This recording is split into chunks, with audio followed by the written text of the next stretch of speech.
First of all देखो, कोई panic Vanik नहीं करना है, समझो, ये होता रहता है, चीजें आती है, थोड़ी बहुत होता है हल्का फुल्का सा इमरजेंसी, लेकिन ऐसे पैनिक करने की कोई आवश्यकता है नहीं, मैनेज हो जाती है चीजें। न्यूज़पेपर वाले भी पागल हो गए यार, पता नहीं क्या, गैस लड्डू सम्राट पे गैस खत्म हो गई है, एलपीजी शॉर्टेज है, LPG crisis in India, state wise impact of the Iran war. Times of India ने तो आर्टिकल लिख लिया, वेस्ट बंगाल की में प्रॉब्लम है भाई, भोपाल में समस्या हो गई है, हैदराबाद की समस्या, तमिलनाडु की, पुडुचेरी की, न्यू दिल्ली में, मुंबई, बेंगलोर, कर्नाटका में भी बहुत सारे कलेश हो रहे हैं, उत्तर प्रदेश में पैनिक बाइंग, बिहार में ब्लैक मार्केटिंग हो गई है, ठीक है। बेंगलुरु होटल बोल रही है कि भाई शटडाउन मार्च 10 से एलपीजी शॉर्टेज हो जाएगी। अब एचसीएल ने वर्क फ्रॉम होम दे दिया है क्योंकि कैफेटेरिया में गैस खत्म हो गई है। दिल्ली हाईकोर्ट की कैंटीन में एलपीजी शॉर्टेज हो गई है, फूड सस्पेंड हो गया है। इन्फोसिस के कैंपस में डोसा नहीं बन पा रहा है।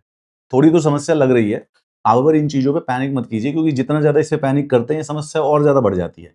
ये पैराडॉक्स होता है, किसी चीज की शॉर्टेज है, आदमी पैनिक में इतनी सारी चीजें होल्ड करने लग जाता है कि जो शॉर्टेज है वो बेसिकली 20 गुना मल्टीप्लाई हो जाती है। देखो, थोड़ी सी समस्या है एक्चुअली में, हमारे देश में पूरे साल में 31 मिलियन टन की जो एलपीजी वो यूज होती है। 87% तो हम घर में अपने सिलेंडरों में यूज कर लेते हैं, और ये 13% होटलों वोटलों में, रेस्टोरेंट्स में 13% कमर्शियल वो होती है।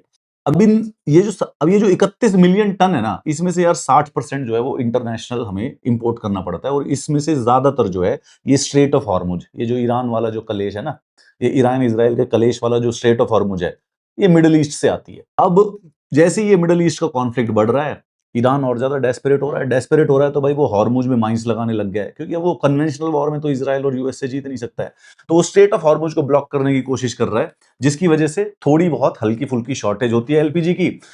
रूमर और ज्यादा फैल जाते हैं, लोग रश करते हैं और ज्यादा उसको बुक कराने के लिए। वेस्ट बंगाल में जनरली 1 लाख बुकिंग हुआ करती थी, इमीडिएटली रातों रात 2 लाख बुकिंग आ गई उनके पास, मतलब कि अब सबके सब भाग रहे हैं उसको होर्ड करने के लिए। जैसे ही होर्डिंग स्टार्ट होती है, वो फिर और दोबारा से ब्लैक मार्केट एमर्ज होने लग जाती है, फिर वो शॉर्टेज एंड इट पूरी साइकिल हो जाती है, कलेश खड़ा हो जाता है बहुत बड़ा। उसके बाद इसके साथ पैरेलली क्या है, induction cooker.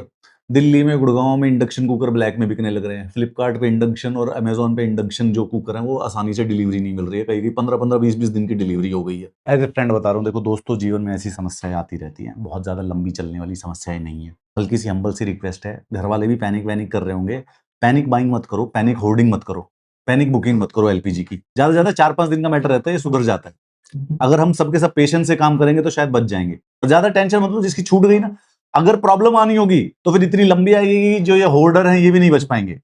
Time to relax वाला मैटर है ये।